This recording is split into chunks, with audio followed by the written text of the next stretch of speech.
brought you by Silver Pumps and Motors. Top quality और consistent performance के लिए सिर्फ सिल्वर पंप्स नाम याद रखना. హరీష్ రావు బనకచర్ల గురించి ఏదేదో మాట్లాడుతున్నారని విమర్శించారు టీపీసీసీ చీఫ్ మహేష్ గౌడ్. అసెంబ్లీలో ఈ అంశంపై బీఆర్ఎస్ చర్చకు సిద్ధం కావాలంటున్నారు. అసెంబ్లీలో ఆధారాలతో సహా సీఎం రేవంత్ అన్ని బయటపడతారన్నారు. ఇవాళ హరీష్ రావు గారు బాగా మాట్లాడుతారు బనకచర్ల గురించి. ఎస్, ముఖ్యమంత్రి గారు ఛాలెంజ్ చేసినారు, సిద్ధం కండి, అసెంబ్లీలో చర్చ పెట్టుకుందాం. లెక్కలతో సహా కాగితాల మీద ప్రూఫ్తో సహా మా ముఖ్యమంత్రి చూపిస్తారు. మీకు దమ్ము ధైర్యం లేక ఆనాడు కేసీఆర్ హరీష్ రావు కాదా మన వాటాని హక్కున పెట్టి కారరాసింది. 2099కి సంతకం పెట్టింది మీరు కాదా?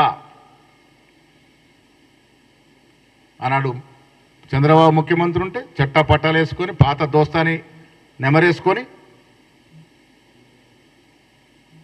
ఆంధ్రాకి ఇవ్వాల్సిన హక్కులు ఇస్తామని మాటలు మాట్లాడింది కేసీఆర్ కదా. ఒక తెలంగాణ ముఖ్యమంత్రిగా ఉండి ఆంధ్రాని సస్యామలం చేస్తామని. జగన్మోహన్ రెడ్డి గారు ముఖ్యమంత్రి ఉన్నప్పుడు రోజా ఇంట్లో వెళ్ళి చేపల పులుసు తిని రాయలసీమ రత్నాలసీమ చేస్తామని చెప్పింది మీరు కాదా? కేసీఆర్ కిషన్ రెడ్డి మధ్య ఫెవికాల్ బంధం ఉందని ఆరోపించారు మహేష్ గౌడ్. కేసీఆర్ డైరెక్షన్ లోనే కిషన్ రెడ్డి పనిచేస్తున్నారన్నారు. బీజేపీతో పాటు బీఆర్ఎస్ పనైపోతుందని రాష్ట్రానికి రావాల్సిన ప్రాజెక్టులను కిషన్ రెడ్డి అడ్డుకుంటున్నారని ఆరోపించారు. ముఖ్యమంత్రి చూపిస్తారు.